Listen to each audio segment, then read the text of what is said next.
and let us all do we can to build a better future. This story that we're going to cover has to deal with Tara Reade. Now, Tara Reade has been on Heartland's Media, I believe, 3 times. We were happy to have her on the show for an interview. She was even live at our old studio on location, and she has been a wonderful source of information, someone to speak to. And recently, there was a video that came out, or not video, there was an article that came out in Newsweek where, hey, she would go under oath and testify in regards towards what Biden did do to her. And it wasn't only just Tara Reade that came forward. There was, I believe, 7 to 8 other women who also heroically came forward with accusations that Biden assaulted them, harassed them, abused them. And like all Democratic lawmakers, they were quickly protected, Biden, that is, by corporate media, by blue check marks, by the Vote Blue No Matter Who crowd, even by Me Too and Time's Up. Where are they now?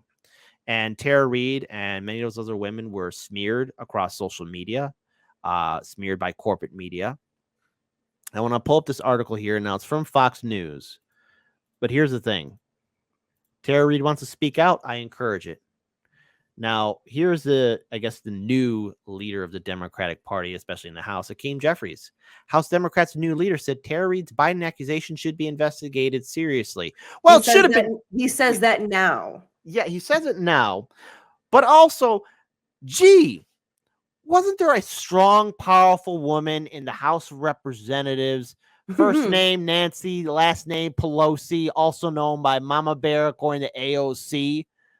You would think that women would stand with women, especially those women in power would stand with another woman. But, I guess because it's the 2020 election and they had to stop the orange boogeyman, hey, just no. We want our abuser in the White House. We don't want the orange Cheeto in the White House.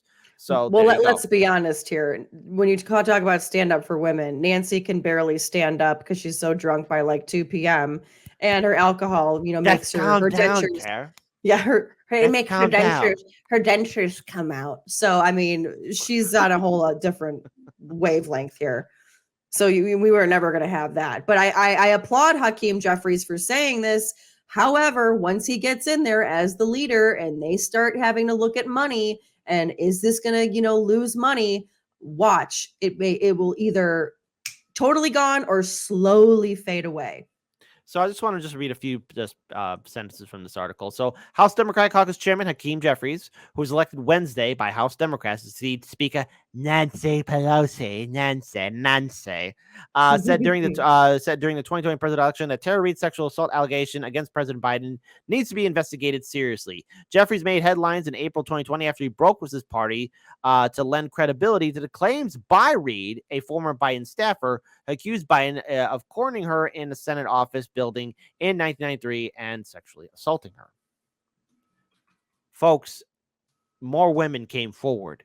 And by the way, there was another quote unquote Democrat champion that was also had to deal with his accusations. His name is Cuomo. Andrew Cuomo. Remember him? Yeah, that jagoff. Jeffries had made, multiple people have corroborated parts of Reade's story since she first spoke out on March 25th, 2020, but Biden's campaign vehemently denied the claims. I'm proud to say that Heartland's Media was one of the few independent media networks to have Tara Reade on our show so that she could speak from her perspective. And she spoke on our show not once, but 3 times. Whereas the rest of corporate media, Me Too, Time's Up, we're all quick to silence her. This is a quote from him. It's got to be taken seriously because it's a serious allegation raised by a serious individual and needs to be investigated seriously. He said that 3 times because it's a serious allegation raised by a serious individual and needs to be investigated seriously. What? Hakeem, come on. We probably got to hear from him, Biden, at some point directly, Jeffries told, again, WNYC. So I'm not really in position to say what is the appropriate mechanism, although this needs to be taken seriously, he said. Seriously, Hakeem. When you're making statements to the press, you need to have a thesaurus with you because seriously, stop saying seriously all the time. So Farron, obviously, Tara Reade's been on RT. She's been on a lot of other independent networks as well. She's a very good friend of mine too. And look, I believe Tara Reade. Why? Oh, Because I do 100%. Because not only since she's been on our show when we interviewed her twice via online and once in person as well, her story matches up to all the other interviews that she did on independent media on RT. She has spoken her piece, even when she spoke to corporate media, even though they smeared her story has not changed. Added to that, too, numerous other women came forward with stories similar to what happened to her. So, yes, let's have due process take place. Okay, due process must take place. But I believe Tara Reade. Hey, corporate media, time's up. Me too. Why'd you abandon those women? Why'd you do it? I want to give you the final word, Farron. One of the reasons why I believe her 100% is because many people don't know this. When you are on Capitol grounds, and if anything, SA, groping, sexual harassment, whatever have you, happens, it does not go to a court of law. There are measures that take place that make it so that the accuser literally runs, hides, and never comes back. What happens is you go to report it, but you have to report it either, to like the chief of staff or, kind of whoever the, it goes to somebody, but the accuser learns of it. They appoint you an attorney or like an attorney, where you go through mediation. The accuser has to go through a 6-month program. I'm sorry, 6 weeks or 6 months. I can't remember because it's been a while since I've looked it all up. But I believe it's actually a 6-week program on whether or not you actually were sexually harassed or assaulted or what have you. Then from there, they decide, okay, do you want to keep moving forward with your case? Because if that's the case, you have to sign an NDA. Your attorney that's appointed by the accused. I mean, it's just everything, every single step in the process is so that the accused just leaves and doesn't do anything. I'd have to find what happens. Casey Hunt did a whole, which I was shocked with, but she did a whole down the line of, what happens and all that. But the reason why that's done, folks, and Tara talks about it,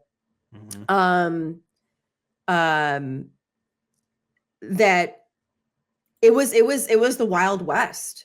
I mean, she said, multiple times, she was groped by not just Joe Biden. There was a number of other people, other interns that she was working with, other staff members. It was just a groping ground per se, because these folks knew that they were never going to be reprimanded for it.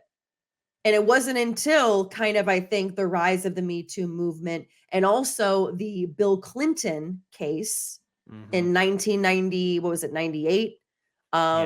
That was that shed a light on like, oh, these young people and, but that's when a lot of this all, started to kind of die down a little bit. But the fact that if something happens to you on Capitol Hill, that you can never take that to a court of law. It is immediately handled by the Capitol Police and, that senator or congressman's team.